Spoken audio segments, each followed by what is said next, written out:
Turn me up. Been broke for so long, I realized that life is an option. If you don't have a get money mentality, then you need to adopt it. Yeah, it's a new decade, can't have no lazy people around me, I'm cautious. That shit made me nauseous, just like dealing with people that's toxic. Gotta stop it, got no time to snooze. We do what we do, wake up and get got no time to snooze. We do what we do, wake up and get got no time to snooze. We do what we do, wake up and get got no time to snooze. Yeah, you heard I was never on the curve as the postman, dope man, hit myself. What it do? Trying to get some more clientele? Oh man, what the hell? My nigga got back in jail for the same reason. Then we gotta start reaching and dissing, getting in these fucked up positions. Caught up his quote unquote bros for assistance. Fake snakes robbed them and ended up dissing. Once they found out they man's missing, like damn. Can't hang with no weak-minded niggas. No. Interested in investing figures so I can go flip that shit into millions. I want to provide for my children.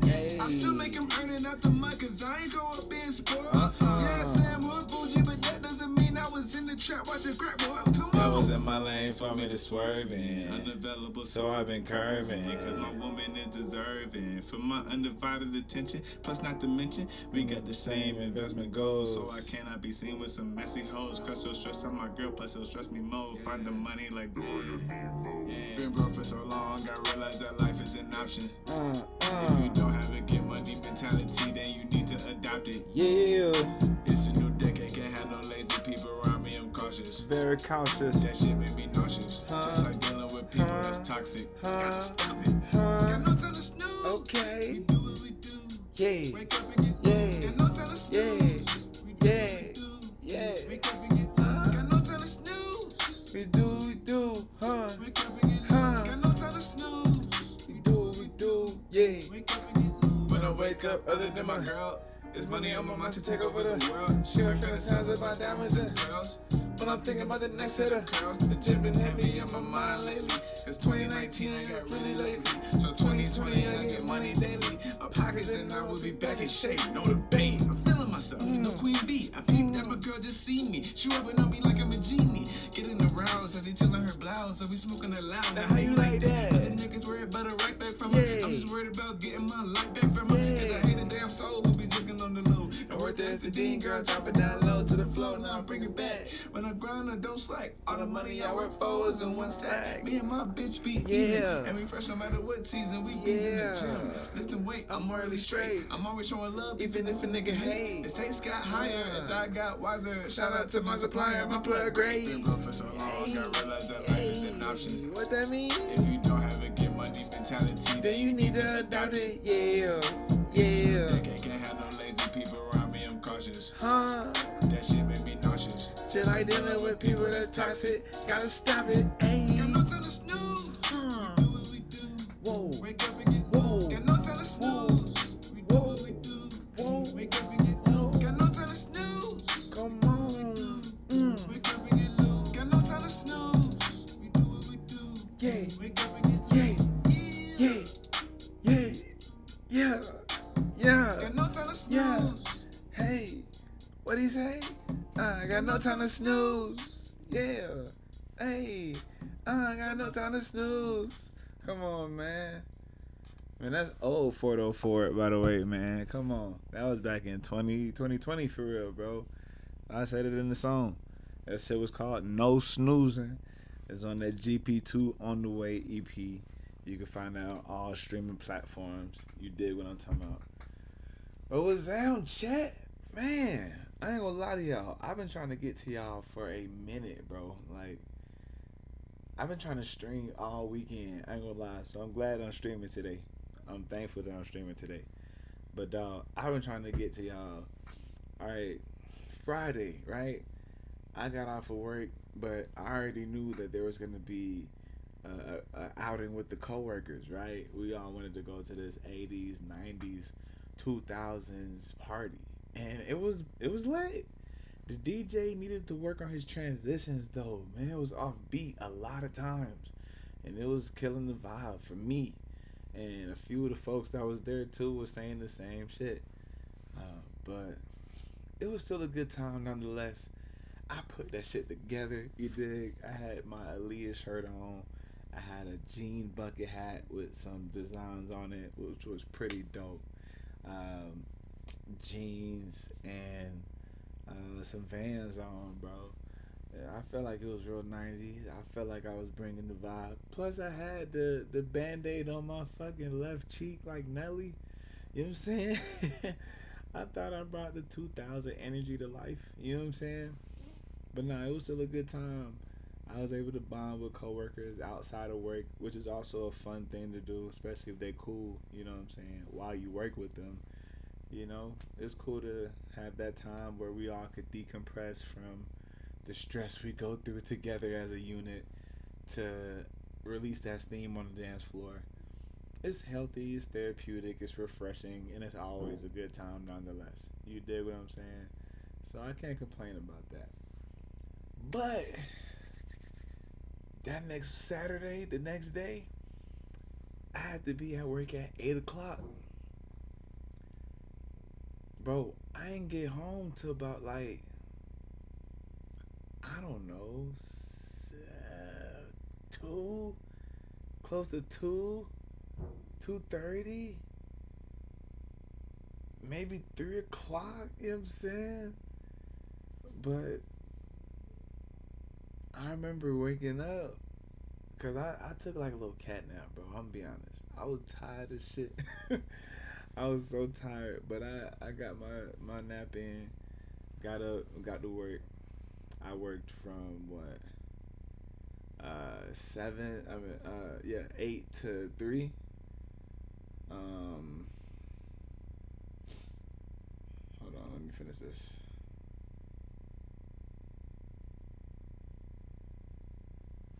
Yeah, so between 8 to 3, I worked my shift. Then afterwards, I had to feed the family. You dig what I'm saying? And I went home and crashed. I went on this bed behind me and was out until the next morning. But I definitely got at least a good 10 or 12 hours of sleep last night. So I'm refreshed. I feel good. I can't complain. I had a great breakfast too, by the way. French toast sticks, eggs, bacon, hash browns. Boy, I feel good. I can't complain. You dig what I'm saying? So enough of my talk of how I've been these past couple of days. We here to react to what's been going on last week, right? The NBA draft. And when I tell y'all, bro, I've seen a lot of very, very ungrateful motherfuckers, bro. Very ungrateful. It pisses me off how ungrateful some of these players are. Like, I remember there was a time where people was excited to hear their name called by the commissioner getting drafted into the league. Some of those people, there were a few people that were excited. You could see the emotion of their name being called, hugging their loved ones and coaches who helped them along the way. You feel me? You could see those moments, but you also see moments like people are ungrateful, disgusted, like pissed off that they drafted to some of these teams. And it's like, bro, how ungrateful can y'all niggas be, bro? Like, that shit lame as hell. Be thankful that you even in the league. You feel me? Like, what if there was a rule where if you aren't happy with where you got drafted and you got a whole fit about it, you can't be in my league, sir. Go to Europe. Go to Japan. Go somewhere else and hoop. You can't be in my league with that ungrateful attitude, motherfucker. I will stand 10 toes on that, bro. Like, be thankful that you had the opportunity to hear your name called by the commissioner of the league, bro. You wild for that. Y'all boys is wild as fuck for just being so ungrateful, bro. You know what I mean? Like, damn. But anyways, let me get this video up for y'all, bro. There's 2 videos that I want to react to by 2 of my go-to guys for NBA content. Alright, cool. I got one of them up. Shout out to my boy at AM Hoops. You dig what I'm saying? AM Hoops, man. He is a credible source. I like his reactions too.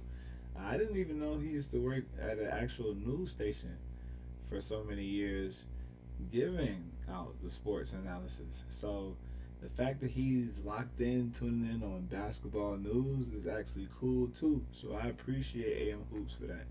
Casey Kiernan, I think that's how you say his name. Don't kill me, Casey, if I fucked up the last name. My apologies. But real ones know you as AM Hoops, my boy.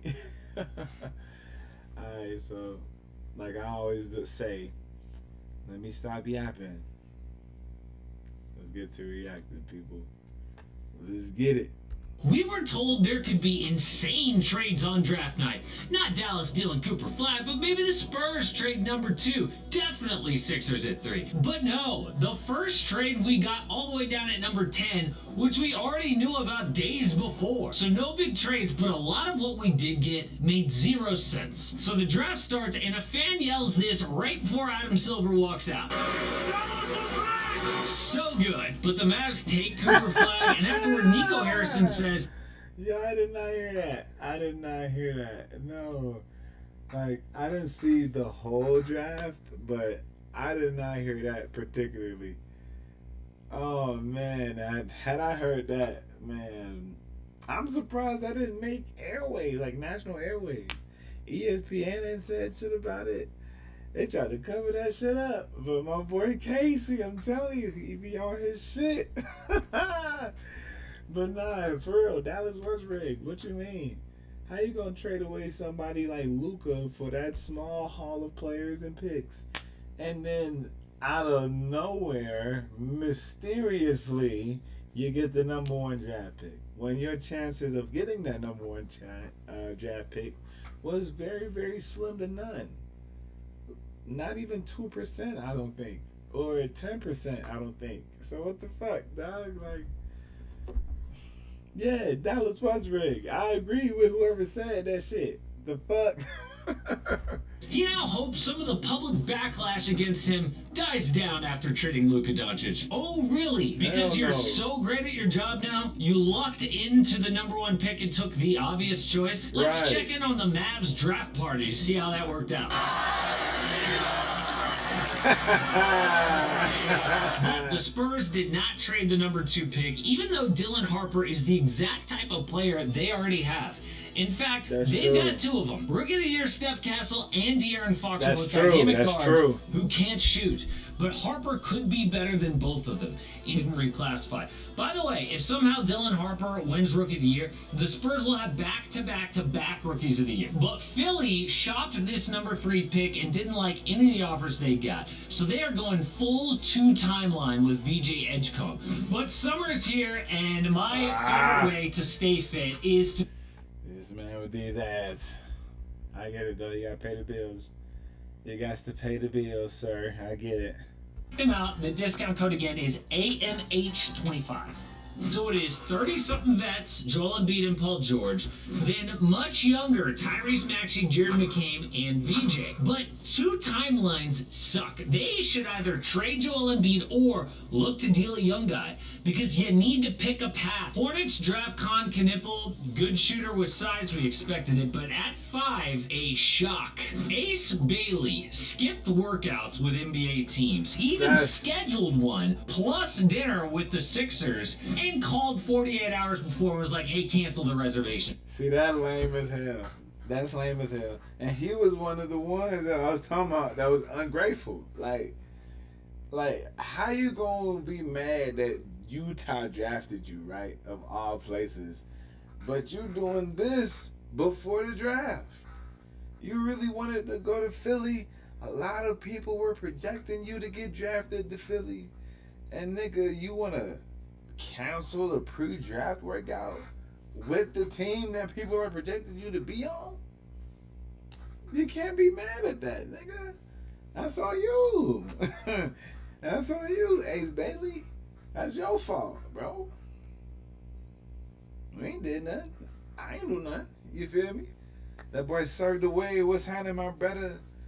What's happening, bro? Happy Sunday to you, man. Thank you for tapping in. Always, bro. Much love to you, brother. I'm gonna hit you up after this too. Um, but yeah, dog, like you just an ungrateful ass motherfucker. It's another dude in this draft. I believe he got drafted to Toronto, and you could just see the expression on his face. Like, dude, why y'all? What the fuck? Be thankful you got your name called on national television to be selected to any team. The fuck? Your ass could be in the goddamn G League. Your ass could be playing in community basketball. But you on the biggest stage of basketball. And this is how you want to introduce yourself to the world, to the team that drafted you, to the fan base. Oh, that. To the fan base. Because that's who you really pissing off. Fuck the front office. You pissing off the fucking fan base with those expressions, sir. Goodness. Why? Because Ace was trying to tank his own draft stock to fall to either DC, New Orleans, or Brooklyn. He feels like he could be a star, and those are the three best places for him. But at 5, the Jazz take Ace Bailey, and he hates it. They were like, look, we tanked all year trying to get Cooper Now Flag. what you get Fell down too, to little 5, nigga. so like, dude then had maybe the most random quote of all time. What does this even mean? There was a lot of speculation that built up in your draft process. You know, you seem pretty happy to me to be going to Utah, but what do you say to people that maybe just don't believe that? I mean, I control what I control, so how they feel, but to my team and me, just me focusing on the basketball and them doing what they're doing, so it happens. Right. Maybe my favorite draft night. What the hell did you even say, bro? What the hell was even that, bro? Quote since Perk trying to say Moses Moody. When you look at But Ace wasn't the only kid who seemed to hate where he landed. Oh, Watch shit. Colin Murray Boyles here after Yeah. Toronto was announced. This is who I'm talking about. Colin Murray Boyles, like, Where he Look at this. landed. Look at this. Watch Colin Murray Boyles here after Toronto was announced. Big frown, shaking his drops head, an F-bomb. saying fuck. His girlfriend straight looks like she's hugging somebody at a funeral. Yo. Okay, maybe he was. But nah, real shit though. Like, come on, bro. You got hella cameras on you. You know you about to get clipped up in seconds. And you gonna do this ignorant ass shit being introduced as a Toronto Raptor on national television. Bro, you about to be playing with Scotty Barnes, bro. RJ Barrett, bro. I mean, like, and even if you are upset that you got drafted to Toronto, you in the fucking NBA. You can go to wherever team and play as an opponent of that team and still make an impact. But no, you want to say, fuck, I'm going to Toronto. 6 God. Fuck. What, your girl finna leave you now that you about to go to Canada, nigga? Like, come on, bro. What are we talking about here? Ungrateful ass nigga. What? Man, I don't give a fuck if I was going to Utah, Charlotte, bro, DC, all these sorry teams that's at the bottom of the fucking conference every season.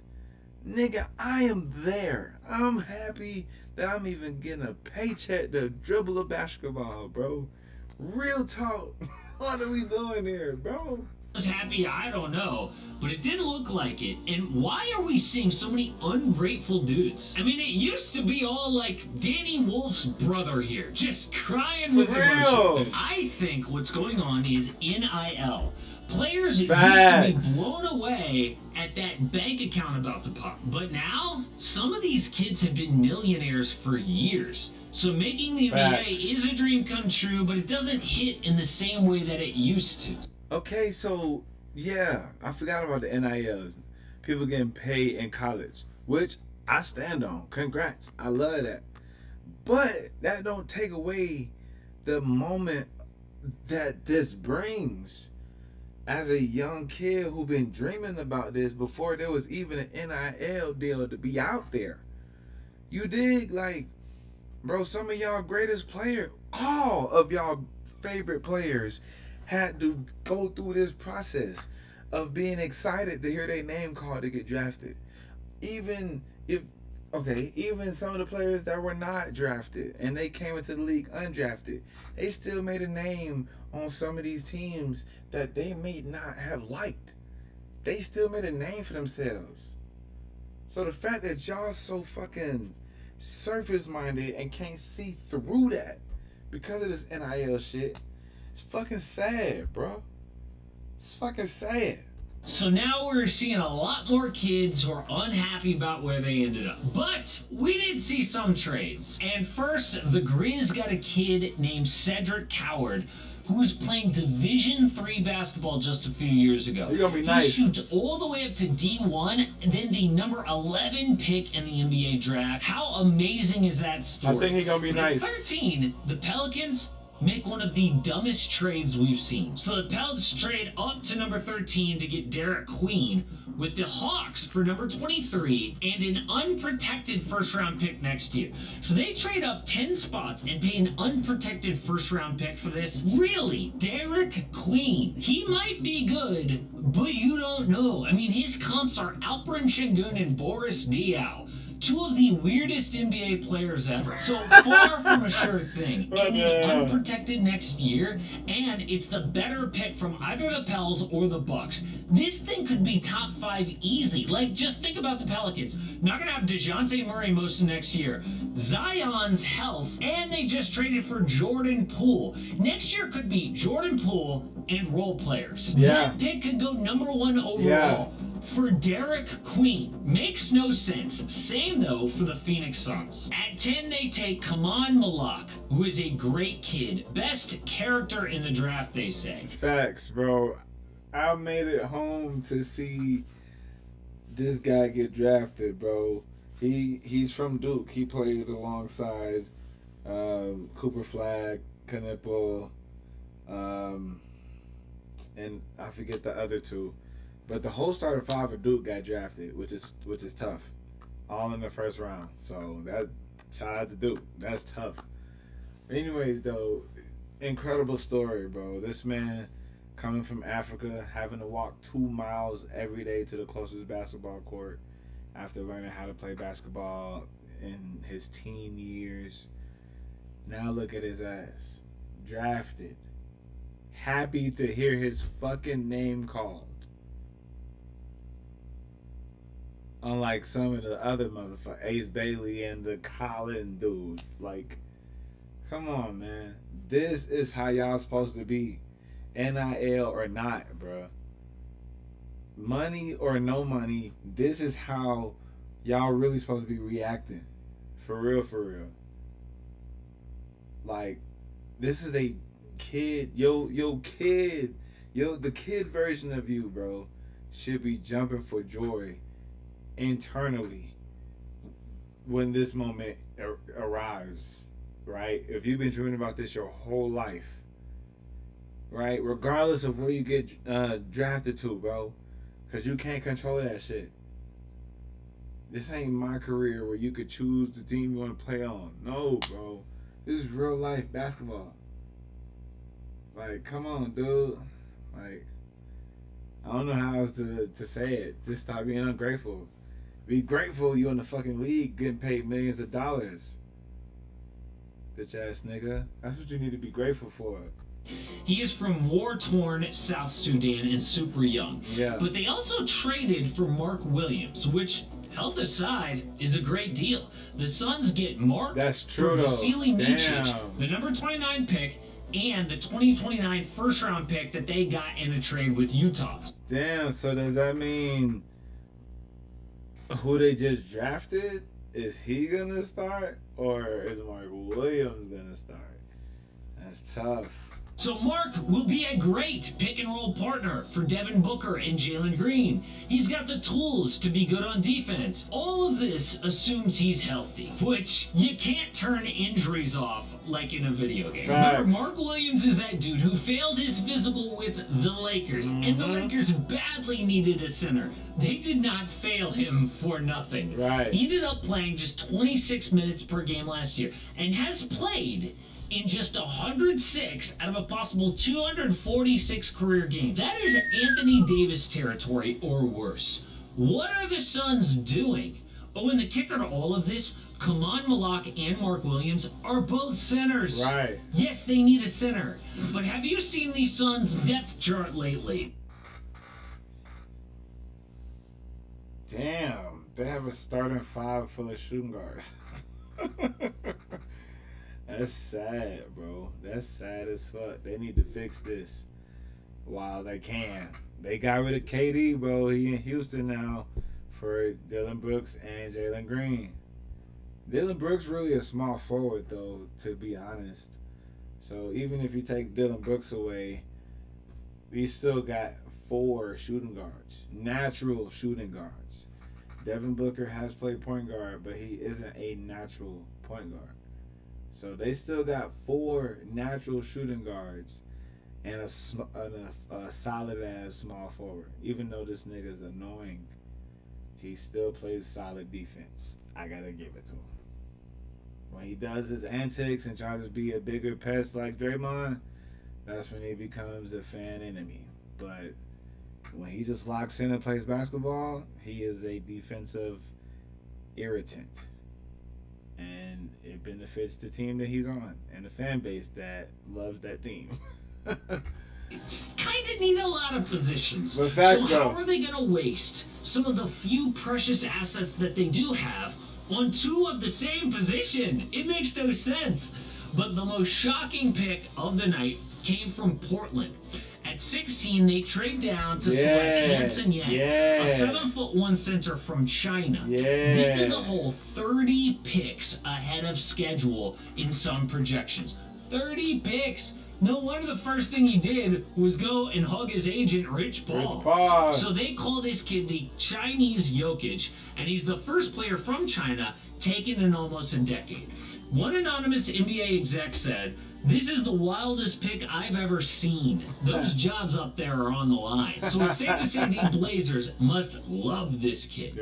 But this is the full first round. Again, no big trades at the top like we expected, but still a lot went down. Like 3 more French kids, by the way, being taken in the first round. Damn. Berenger, Asenge, and Traore. What is going on in France? Last year it was 4 French kids in the draft. And the year before that we had Wimby and Bilal Koulibaly at 7. France is already playing USA for gold in the Olympics. So Americans better watch out with all this French talent. Now, a lot did not make sense. But every year we look back on the draft and some NBA GM made some wild decision that paid off. We always get like some Kawhi late in the draft or a Giannis who ends up being way better than everybody expected. But the Celtics are doing something unexpected too. We thought that they would trade Drew Holiday and Kristaps Porzingis, which they did, but now rumors say Boston is listening to offers on Jaylen Brown and Derek White. Yeah. Now, if they're not careful, they can ruin this team. I mean, what you expect, Casey? Like, Tatum is done for the season next season, bruh. So, it is over with for these boys, for real. It is over with. They have to blow it up. So, the 2 pieces that they got for that championship run, they both gone. Like, remember, the Bucks traded Drew Holiday to Portland for Dame. Right? Then Boston said, nah, we need Drew real quick. So they got Drew for that championship. They got that championship. Now that Tatum's unfortunate injury is going to cost the season. All right, Drew, we appreciate you. Back to Portland you go. You know how fucking tough that is? That's so unfortunate, bro. Like, you was on your way to Portland. You get snatched up. Now you're back to Portland. That's so unfortunate, man. That's so unfortunate. But Drew is about to be the OG for a lot of those young cats over there. So it's still a great pickup by the Blazers. And then we talking about Yang, you know, who Portland just drafted. Like, that's gonna be nice. I ain't gonna lie. I ain't gonna lie. And they still got Shaden Sharp, you know. Anthony Simons is now with the Celtics. I think that's a decent, solid pickup. He's young. He could take over a game when needed. Still needs to work on that three-point shot, especially if he's going to be on a team like Boston. All they do is shoot. You feel me? So, and like Casey said, too, before you ended the video, it's going to be some shit with Jaylen Brown and Derek White. So, this shit just getting started. Porzingis went to the A. You know, I'm happy about Kristaps in the A. And this is his contract year, too. So, you know he going to play his ass off to get that bag, whether we pay it as Atlanta or somebody else who want to pay him more. Pay it. You feel me? But I'm excited. You know, we get Kristaps Porzingis. Jalen Johnson will be back from his shoulder injury. Zach, he wasn't rookie of the year, but the first round draft pick, you feel me? Goddamn about to go crazy for year 2. We still got Dyson Daniels plus Ice Tray. So hopefully this could be the momentum that we need. And Okongwu's off the bench still, going crazy, still holding his own. We get Kobe Buffkin back, you know. Karis LeVert off the bench. There's no more George Niang. He's with Boston now. He is a Massachusetts native too, as well. While I'm doing this, let me pull up the next video that I wanted to react to about the NBA draft.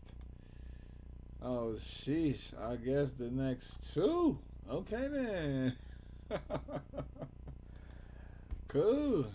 Let's talk about the next 2. So let me pull up this one.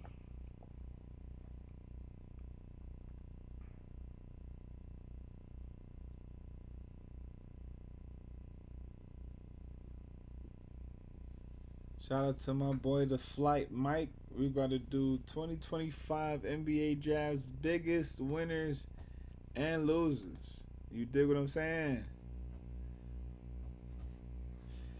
Let's get into this action.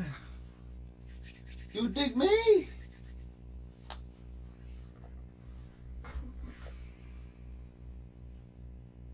Come on now, let's do it. Dallas Mavericks select Cooper Flag. You have called the greatest Duke freshman ever. Really, this young man's thing, Jay, is gifted in isolation. Look at Modi losing. Modi loses. The first round of Wait.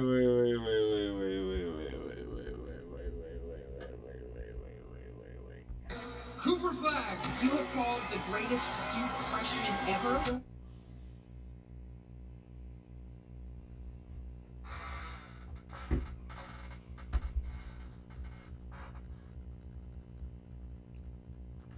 One more time. Mavericks select Cooper Flag. You have called the greatest Duke freshman ever. The greatest Duke freshman ever.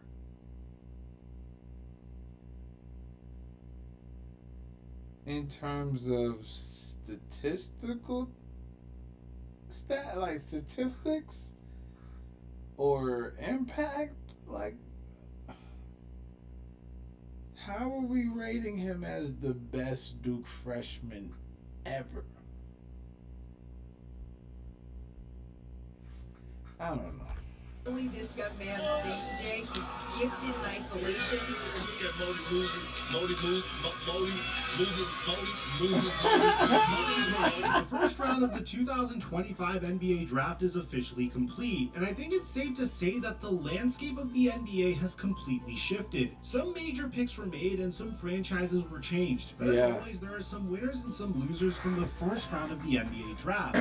Full disclaimer, this is all based on our own speculation. I'm not perfect and I can't see the future. However, that's not going to stop me from sharing my opinion. A lot of my speculation is based on the value of these prospects before the pre-draft process. Some teams made some great picks and some teams made some bad ones, but just because a team made a bad pick now doesn't necessarily mean that that player can't turn out to be a really good player down the line in the future. But we definitely didn't see a bad pick to start the draft, because the first winners of the 2025 NBA draft, in my opinion, are Cooper Flagg and the Dallas Mavericks. For sure. So before we get to the content, make sure you drop like, subscribe, and turn on our notifications to get the latest NBA news to your device. We dropped like 4 videos over the past 2 days, keeping you guys up to date with the latest NBA news. And we're going to keep you guys up to date on TikTok, Instagram, Snapchat, and X as well. All the links to that are in the description down below. And now that we get all that out of the way, cue the intro.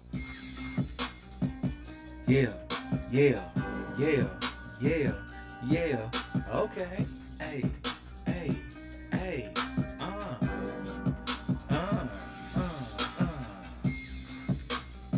Come on, Flight Mike. Talk that shit, my boy. Mic check 1 2 1 2. What's going on, everybody? After making arguably the worst trade in NBA history when they traded Luka Doncic to the Los Angeles Lakers at the trade deadline last year, the Dallas Mavericks were blessed with the #1 pick in the NBA draft in a year where one of the greatest draft prospects we've ever seen was declaring. To give you an idea of the hype surrounding Cooper Flagg, he's easily the second best prospect we've ever seen over the past decade. I put him right below Victor Wembanyama and right above Zion Williamson. And Cooper Flagg is a Dallas Maverick, and I cannot begin to express how big of a win this is for both Flagg and the Dallas Mavericks organization. Yeah. Flagg is one of the most hyped up draft prospects in NBA history, and rightfully so. Flagg is a 6'9" hybrid wing who can score at will and also happens to be the best defender in the draft. Oh, and he's also 18 years old. Flagg is the youngest NBA draft prospect since LeBron James, and although nobody will ever match LeBron's draft hype ever again, Flagg is awfully close. From getting buckets against NBA greats during Olympic practices to dominating the college world, Cooper Flagg is looking to be a guaranteed superstar, the same way Victor Wembanyama was 2 years ago. Now pair a prospect of that multitude with a team that, in all honesty, can compete in the next few years, and you get a match made in heaven. Despite trading their future at the deadline, the Dallas Mavericks are a very well-built team. They have Anthony Davis leading the way after getting him back in the Luka Doncic trade. They have a few very good young big men in Derek Lively and Daniel Gafford. They have some very valuable veteran presences in the locker room, including Klay Thompson and Spencer Dinwiddie. And on top of that, they get Kyrie Irving back in a year after he signed a 3-year, $119 million contract to stay with Dallas long-term after his ACL tear last season. That is not a first overall pick type roster, but they got this pick due to a whole lot of injuries and a whole lot of luck, depending on who you ask. Shit Before ton the of draft luck. lottery, Anytime Dallas had the 11th highest odds at the #1 overall pick at a minuscule 1.8%. But those odds hit, and now Cooper Flagg lands in a situation that every Hold on. But those odds hit. 1.8%. At a minuscule 1.8%. But those odds hit. And now Cooper Flagg lands in a situation that every Western Conference team should be afraid of. That's what nasty. But come on, 1.8% out of 100% to get the #1 pick. After pulling off a stunt like trading Luka Doncic and then turning around and get the #1 pick off a 1.8% chance, you cannot tell me that shit was rigged. You cannot sit here and tell me that shit wasn't rigged. You feel me? Like, come on, fam. Since 2000, only 4 #1 overall picks have made the playoffs in their rookie year. Markelle Fultz in 2018, but we're not going to count that. Derrick Rose in 2009, Andrea Bargnani in 2007, and Andrew Bogut in 2006. Flagg is in prime position to join those 4 players, and he very well may go a hell of a lot deeper I than believe. they did. Hey, I believe he will.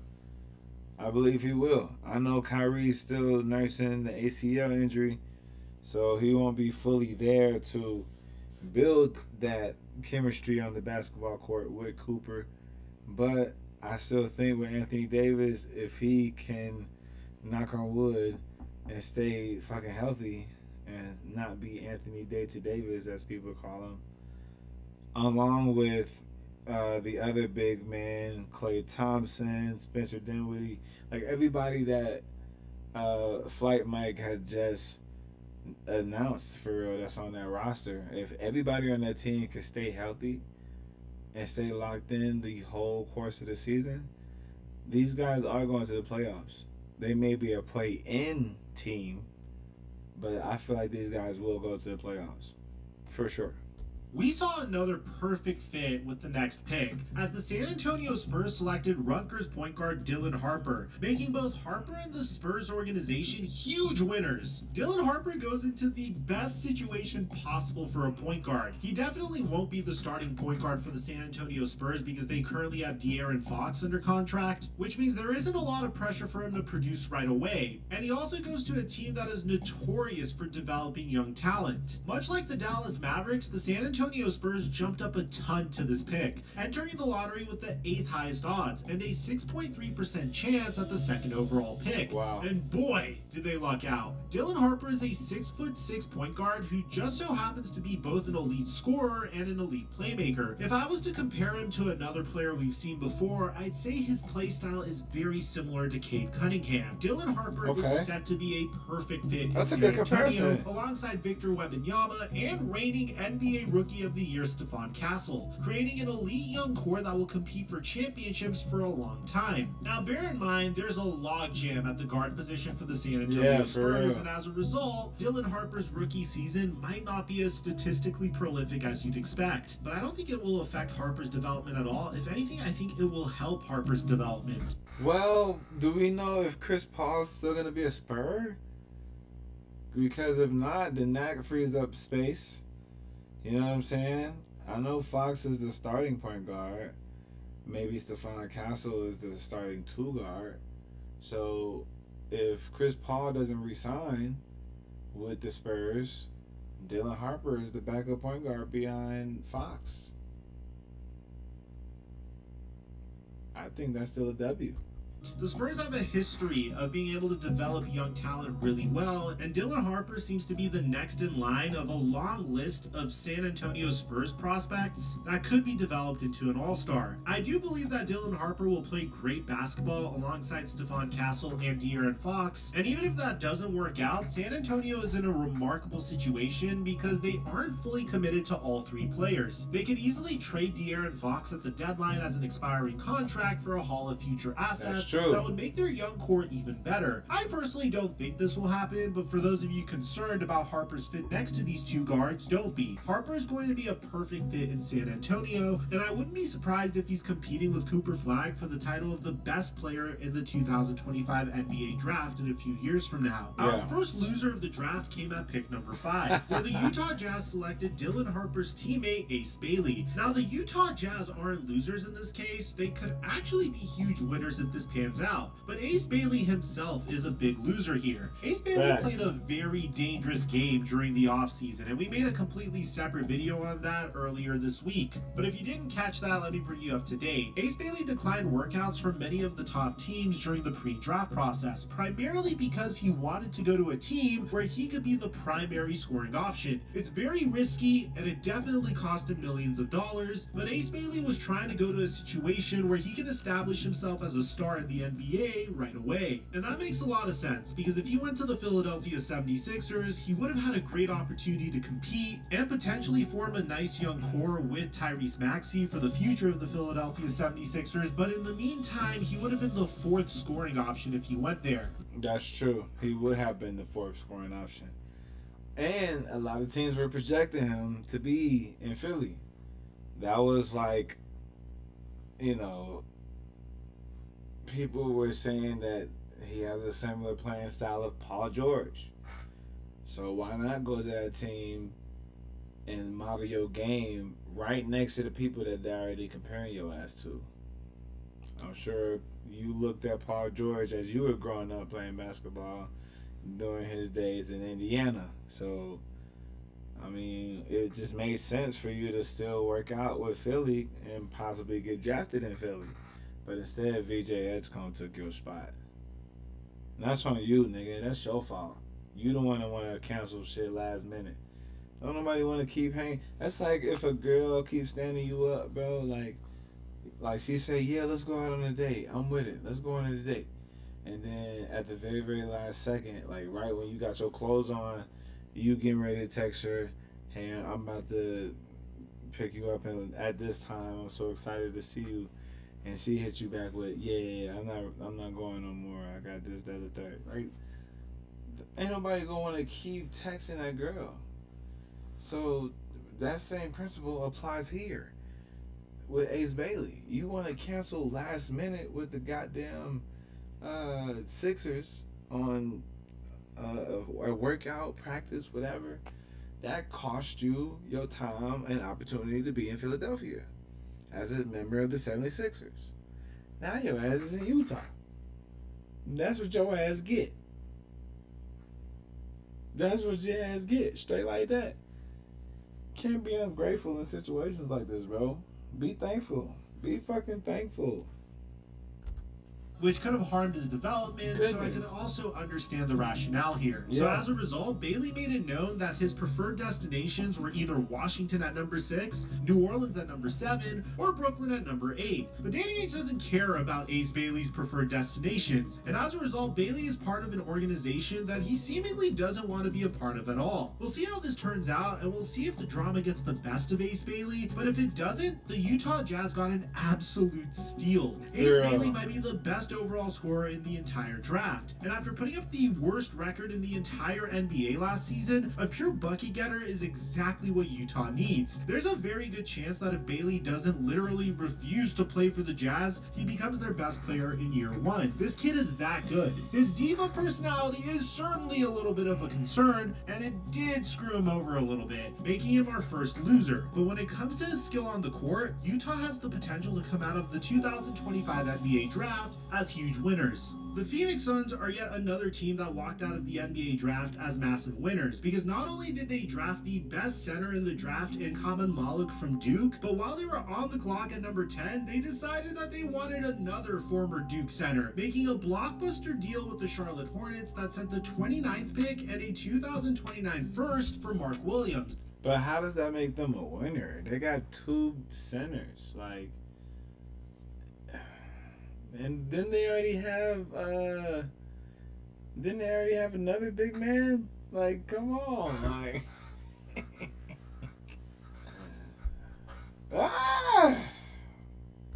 They also sent Charlotte Vasile Micic, a player that they acquired in the use of Nurkic trade back in February, saving them a whopping $8.1 million after exercising his team option. And this comes after a season where their biggest concern by far was quality play at the center position. Phoenix managed to acquire 2 centers in the span of minutes who fill that need to perfection. Kaman Malik is an elite pick and roll big and will be an instant lob threat in a Devin Booker-led offense. And now that Phoenix has Mark Williams to start for them, Malik is in a position where he's able to properly develop and figure out his game without the pressure of being the only competent big man on this team. After being all but forced to trade Kevin Durant, Phoenix made out pretty damn good on draft day. Now, this trade is way more complicated and dense than you might think. I wanted to briefly touch up on it on our biggest winners and losers video, because obviously Phoenix is a huge winner here, not to say that the Charlotte Hornets aren't winners either. We have a completely separate video doing a deep dive on this trade that's already been uploaded, and I'm going to leave a link to it at the end of this video in our end screen. And with the last pick of the lottery, the San Antonio Spurs made yet another pick that makes them massive winners when they drafted Arizona wing Carter Bryant. Now, if it's me, or if I'm a prospect and I hear my name called by San Antonio, I'm gonna automatically jump for joy. Not only do they have a great track record developing prospects, but they have one of the most stacked young teams in the association. Now, Carter Bryant is a guy that we didn't see too much of in college, but his upside is through the roof. He's a defensive monster, has a consistent three-point shot, and gives San Antonio some much-needed size and athleticism at the wing. Looking over his tape at Arizona, his game reminds me of Paul George when Paul George was coming out of Fresno State. And if he is anything like Paul George, the Spurs got the steal of the draft. Coming out of the lottery with Dylan Harper and Carter Bryant is absolutely insane. And I don't know if any team has a brighter future than the San Antonio Spurs at this point. The team that had a super weird draft was the Brooklyn Nets. They they came into it with 5 out of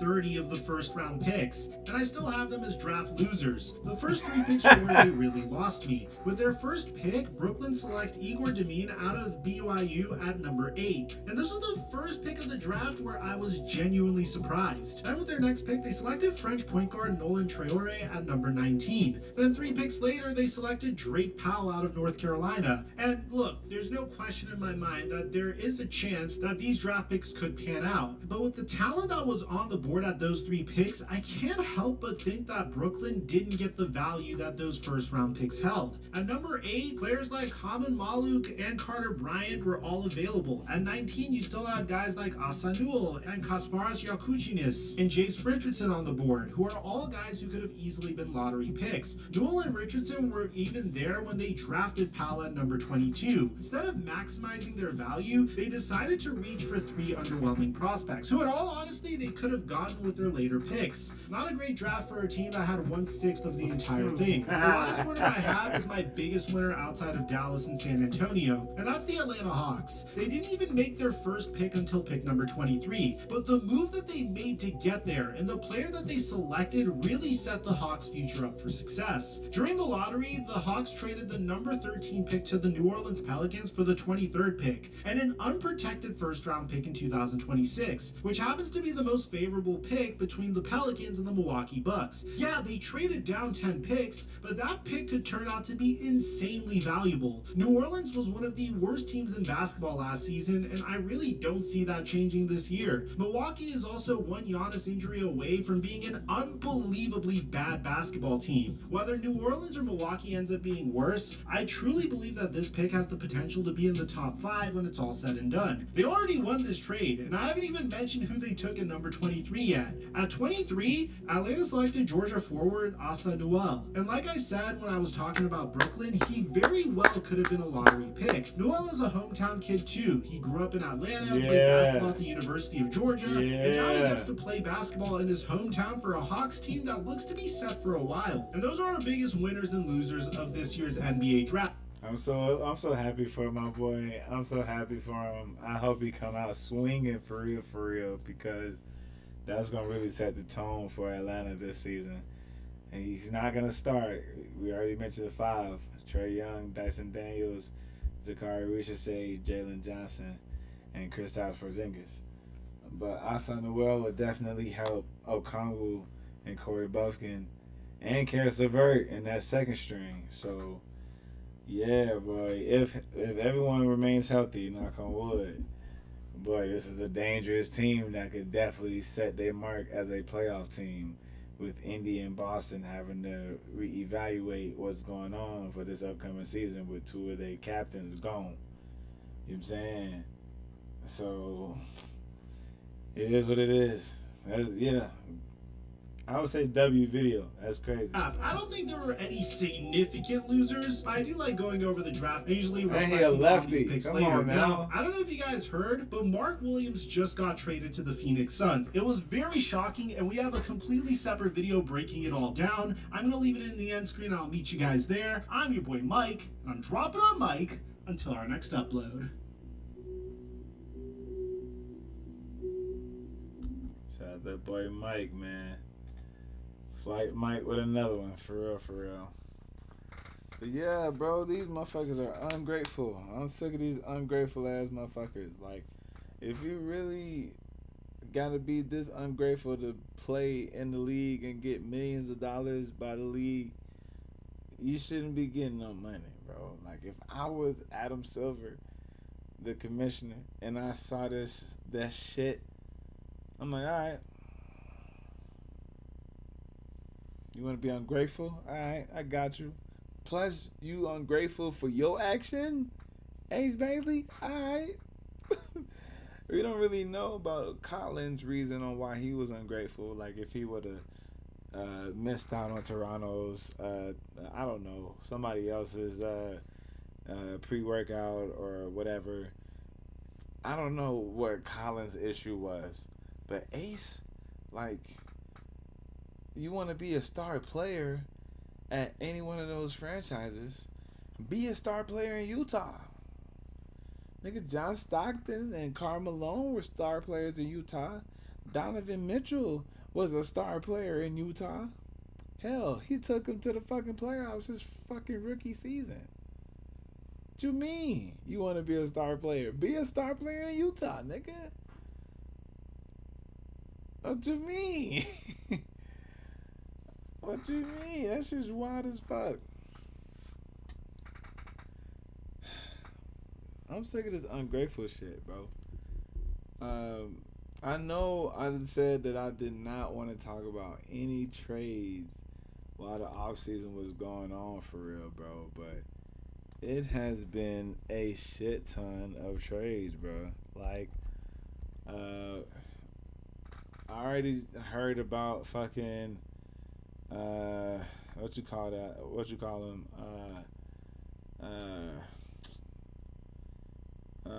What you call him?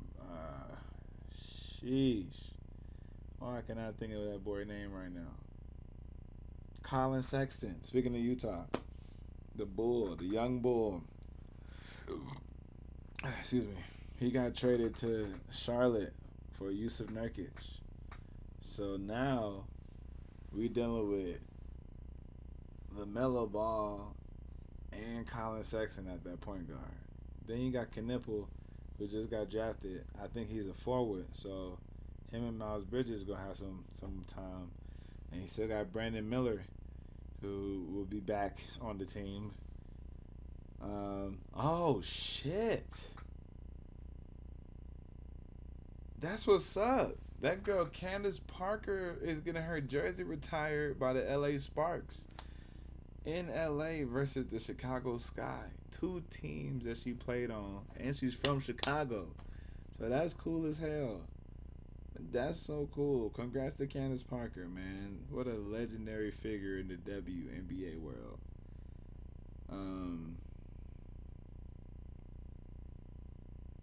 Sheesh, that boy Lonzo got traded. Lonzo Ball got traded to the fucking Cavaliers for Isaac Okoro. Sheesh. Ain't that some bullshit? Alright, real quick. I'm on NBA.com, bro.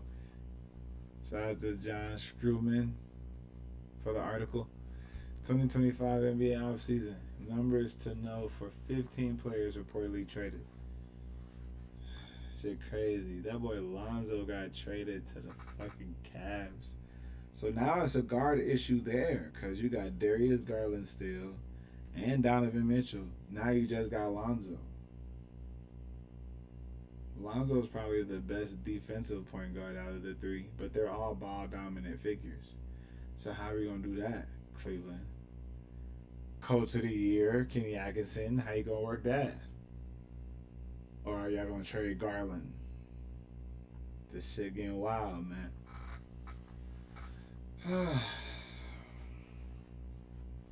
Anyways, they saw each number, bro. So let's go down each of them, bro. Number 1, Cole Anthony.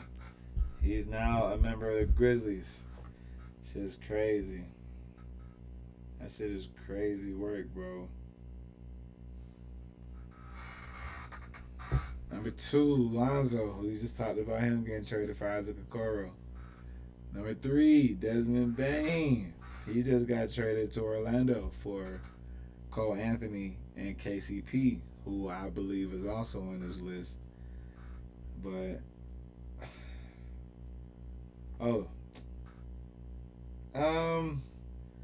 Cole Anthony is a great backup point guard. I will say that. I will definitely say that. So I would say W Memphis for this, for Cole.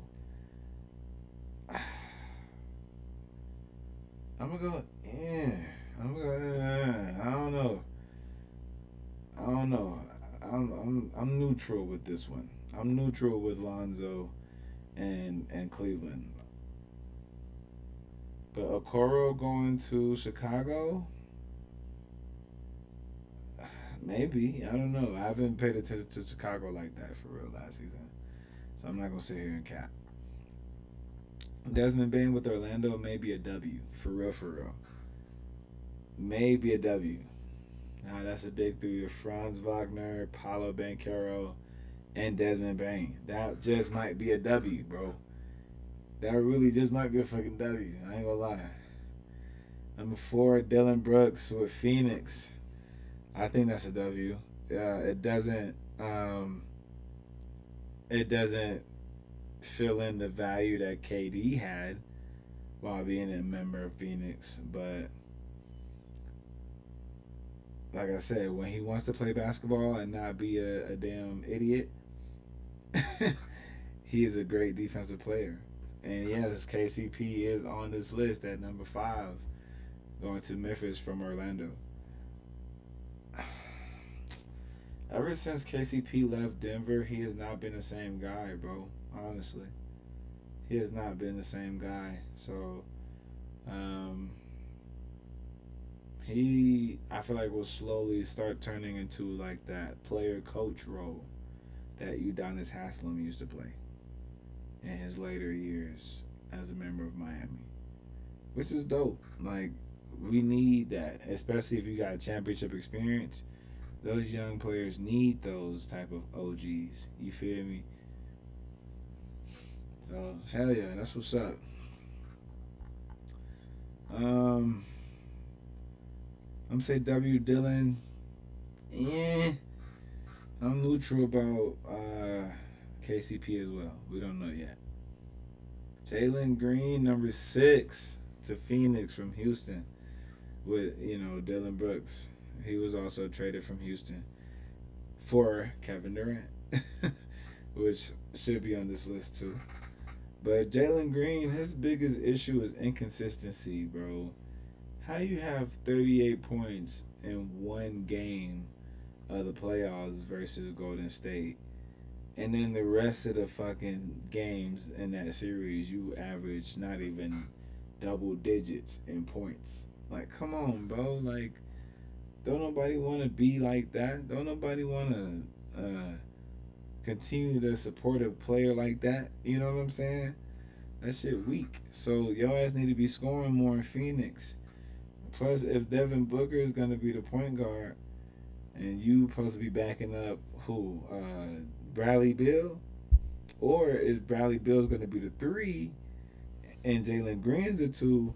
If I'm Jalen Green, I need to take every opportunity to really focus on scoring the basketball. For real, for real. So hopefully he gets that going. Drew Holiday. Bro, this is hilarious, bro. Like I said earlier on stream, Milwaukee traded Drew to the Blazers for Dame, right? Boston swooped on in and said, hey, Drew, come on over here to Boston. Let's win this championship. They win the championship the following season, which was this past NBA season. Fucking Jason Tatum goes down with a non-contact torn ACL injury. And now he's going back to where he was originally traded to, which was Portland. I think that is so fucking hilarious. But that just shows you the nature of the business. You know what I'm saying? You can't control where you go, But I feel like Drew Holiday would be a great OG to the young cats out there in Portland. I feel like that is a very, very fair and solid option for Portland. T-Man, Terrence Mann to Brooklyn. That was part of the Porzingis trade. Along with George Niang, who was number 10, going to Boston. Drew Holiday to Portland, and I'm neutral with Jalen Green. All the picks that I'm neutral on, they need to show me something for me to say W or L. Going back to Terrence Mann, I'm gonna be neutral on T-Man as well, because there was one season, like I want to say the season before he got traded, or 2 seasons before he got traded, this past season, I feel like he was balling. Like, he was consistently putting up numbers, 10 plus points a game, and was really being an impactful player when he was with the Clippers. Then when he got traded to Atlanta, he just lost all that momentum, bro. So hopefully he turns it up in Brooklyn, for real, for real. That's why I'm like, I'm neutral about it. So hopefully T-Man turns it up there. CJ McCollum with the Wizards. I don't know how I feel about this. I feel like CJ will definitely hold his own. He will turn it up in DC, but he's not going to be the player that transforms that franchise. Absolutely not. Hell no, they're not going to do that. They still have Chris Middleton there. Bilal Coulibaly is there still, who's been great so far individually. They got rid of Jordan Poole because of this trade here with CJ McCollum. I'm going to go W for CJ going to Washington. If healthy, if he stays healthy, he can make noise, but he going to need a hell of a lot of help, for real. George Niang, number 10, the Massachusetts native, is going home. That's cool. He's a great three-point shooter as well, so I'm kind of happy for him. That's going to be one of the few bright spots for Boston because, Boston is a three-point shooting savant as a unit. You know what I'm saying? So with Tatum down, whoever the remaining Celtics are so far, Peyton Pritchard, Hauser, and now Niang, those are all great three-point shooters. So if Derek White still sticks around with Boston, if Jaylen Brown still sticks around with Boston, Al Horford sticks around, those are all three-point shooters that can get it done on this team. When they're on, for real, for real. So it's possible. Isaac Okoro, man, this just happened last night. Isaac Okoro got traded to Chicago for Lonzo Ball, bro. I'm going to go neutral.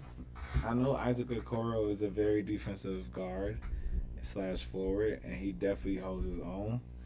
But I haven't watched enough Chicago to see how he would fit on that team. So I'm going to go neutral so I don't say any blasphemous shit, to be real. Jordan Poole, bro.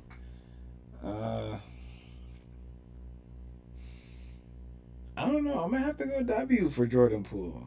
Because, the Pelicans just traded away Brandon Ingram earlier last season, too, at the trade deadline to Toronto. You know what I'm saying? So, and then they still don't have DeJounte Murray because he's still hurt. So, I think this is a W, All we need now is for Zion to remain healthy. That's the biggest obstacle. And to stay in shape. Those two are the biggest obstacles, bro. Kristaps Porzingis. We just mentioned about the starting five, bro. Ice Tray, the great barrier thief, Dyson Daniels, Zachary Ricochet, Jalen Johnson, and fucking Kristaps Porzingis. You dig what I'm saying? That's going to be a solid 5, bro. If they remain healthy, I feel like they're a legit playoff team. No more playing. Like, this would be our third, this is already our third or fourth year in a row in the play-in. Like, come on, we got to be a locked-in candidate for the playoffs. Even if it's the 6th seed, I want to make sure we got that bitch secure. You feel me? Anyways, let's move on.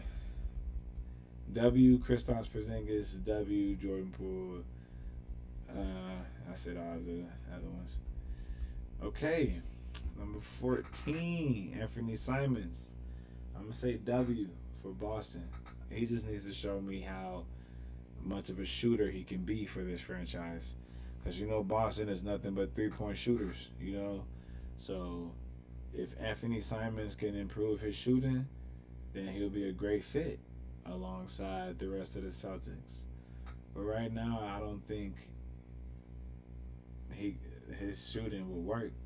He can get to the basket. He can create his own opportunities to go to the free throw line. That's amazing. And that's going to be good. Because if the threes aren't working, you can at least still get 3 points the hard way. You feel me? So I'm going to say W on that too. It's just got to really, well, Anthony Simons, really just has to work on improving his shot. And then last but not least, Mark Williams, man. Mark Williams, even though they're showing Kaman Maluk, however you pronounce it, I forget.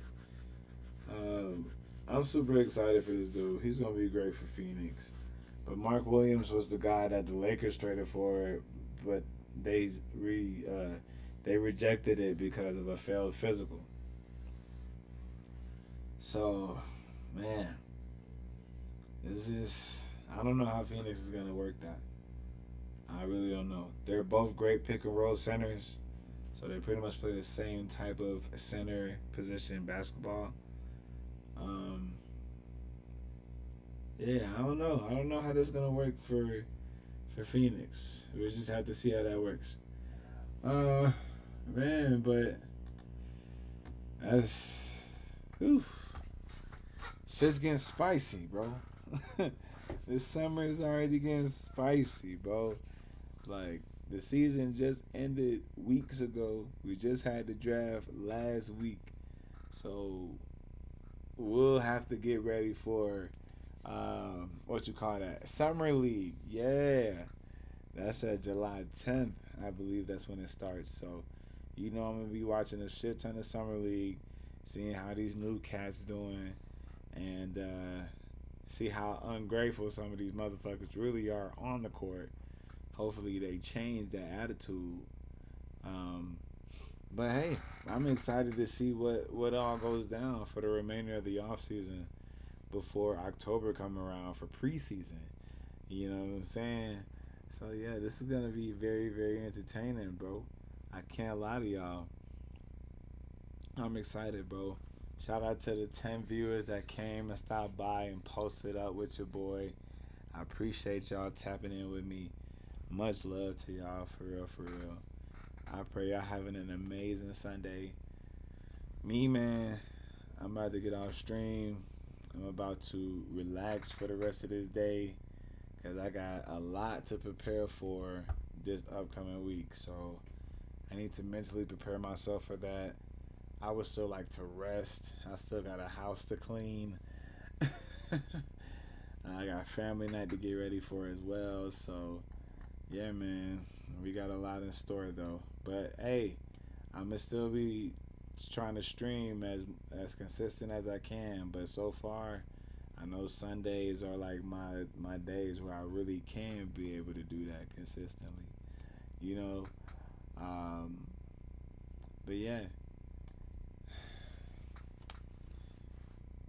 I don't think there's anything else that I need to add before we sign up out of here. So I'm gonna just go ahead and sign us the fuck up out of here. You dig?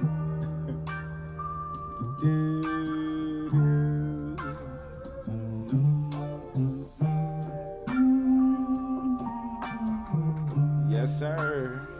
Yes, sir. Yeah. Come on now. Brothers and sisters, nieces and nephews, what it do? Much love, y'all. Uncle Fordo coming at you live from the stew. Peace. Oh, we getting high. You better believe it. Let me talk to the youth real quick.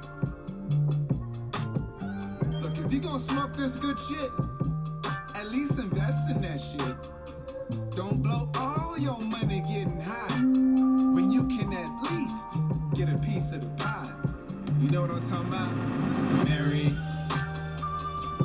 Jane, Mary, you made me wanna say, Mary, I'm thankful that you come in different strains. Mary, roll you up inside a paper plane. Mary, many vacations in my brain. Mary, open me up to many days. Mary, Jane, grind the crush sleeves, roll one up and have a relay race. Fuck a weed charge, that shouldn't even be a case. Real smoking back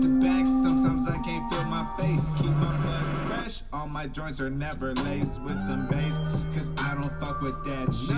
Like my dick when it ran out of fluid, grabbed the matches.